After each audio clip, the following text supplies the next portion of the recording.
is it's actually quite easy to get the wire there too, because you can usually just run it up the downspout wherever that is and across the gutters. All the connections are waterproof, so you can just make your connections right in the gutter.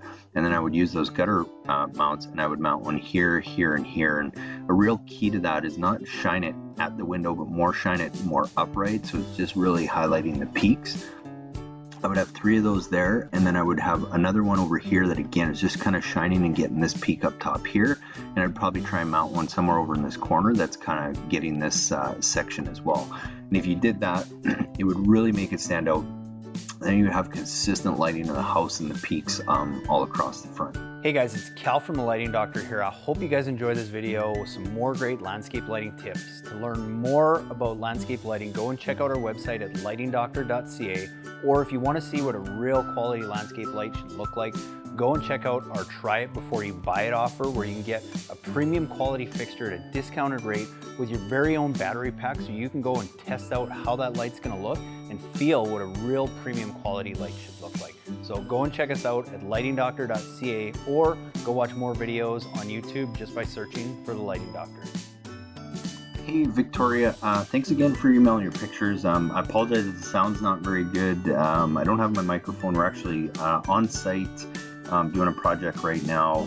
So again, thanks for being patient and getting back to you because we haven't had great internet here. We're on a remote island on the west coast of Canada here, so it's been a little tricky, but definitely give you some ideas. And I mean, really where I think I would focus a lot on the house, some of the nice stonework you have, like I talk about in a lot of my videos, a little bit of the landscape, and some second story lighting. On this project that we just did, they had a couple unique peaks on the property that we added just some second story lighting, especially because they had decks and stuff, we just couldn't get lighting on the base, and it really made things stand out. So I will recommend that here. So what I would do is primarily you're just going to want to use, I'll just point this out since I'm here, is this gutter mount, and I'll show you how we use that for that second story lighting.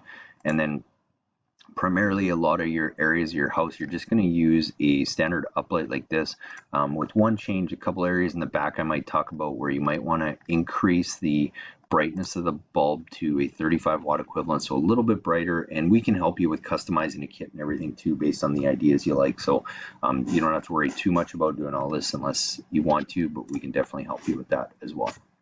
But what I would do is with that uplight that I just showed you, I would probably try and highlight this little section of the house by getting 2 of those kind of on both sides of the window that kind of highlight this front entrance or this front peak here. The key is not to bring them too far back, but get them relatively close to the house, maybe 18-24 inches back, and kind of have them shining straight up. What's nice too is any landscape that's in front of that, you kind of get some silhouetting of that against the backlit house. And then what I would do with a couple of these shrubs and trees that are in the front, I would use a wash light. I like using a wash light in areas like that because it's not quite as bright, not quite as intense, and it's really good for low-lying shrubs, and it brings in another level of light because it's not as bright and intense, so it does a really nice job of just gently lighting this area. If you kind of had 3 of those and then you have this backlit, I would probably try and get another uplight on the base of this tree shining up, so that one kind of sticks out. And then I might look at doing like maybe 2 of those wash lights just along these shrubs here, just to kind of round out your viewing angle from this side. And then I can't see the picture real good, but I would probably keep that same theme because it's going to match with the whole house, but where you use those uplights, where I would probably try and get one kind of underneath this window that's shining kind of straight up so that you're just getting the texture of the stonework. And I would probably do the same under this peak here, so it kind of makes those stand out. And then the next thing I would do is I would focus on the second level peaks. Now this is where I would use that gutter mount that I just talked about, and the way we do that is that gutter mount just fits right in the gutter. It just screws to the screws to the back, and then the fixture just mounts right in there. So then again, using that standard uplight, what I would do is it's actually quite easy to get the wire there too, because you can usually just run it up the downspout wherever that is and across the gutters. All the connections are waterproof, so you can just make your connections right in the gutter. And then I would use those gutter mounts, and I would mount one here, here, and here. And a real key to that is not shine it at the window, but more shine it more upright, so it's just really highlighting the peaks. I would have 3 of those there, and then I would have another one over here that again is just kind of shining and getting this peak up top here, and I'd probably try and mount one somewhere over in this corner that's kind of getting this section as well. And if you did that, it would really make it stand out. Then you would have consistent lighting in the house and the peaks all across the front. Going in the back, it really depends. You could totally keep that same theme with kind of lighting, backlighting the house. I mean, I still think it looks good as you're sitting out in this area and you're looking back to have those uplights, kind of one here and one here that kind of uplights the house this way, and then maybe have 3 of those across the back of the house like this that are again fairly close to shining up. You just want to create some subtle light just to kind of make it stand out. You don't need to go overboard with them. And then you talked about kind of putting like I don't know, be a pergola or something over top of this. If you want to create a little bit of subtle light in there, I mean, one light that I really like using is just these hanging lights that just gently hang down from the top of your pergola or whatever. You might put 2 or 3 of those in there, and it just gives you a really, really nice ambient light. And the only other light I'll talk about is this guy here. It's typically for hardscapes, like retaining walls and stuff, but you can get this in a brown finish that we use a ton on wood structures.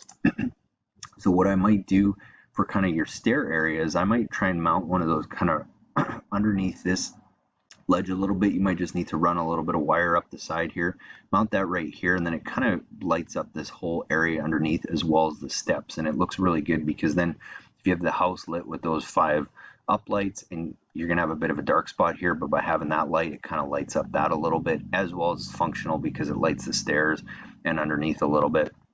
And then you have a little bit of pergola lighting in here.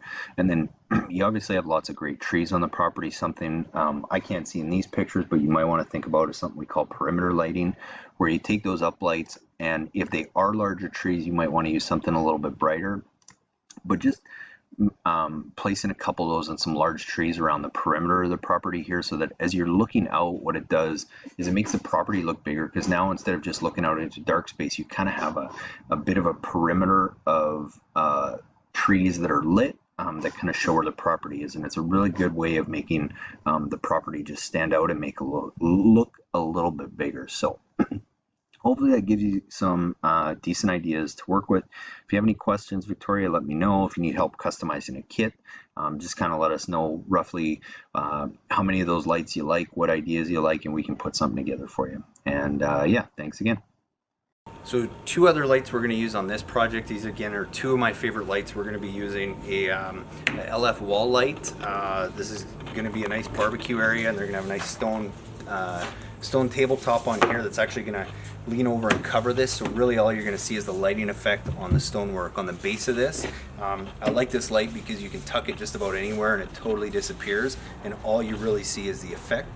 So we've basically got 4 of those around this barbecue area.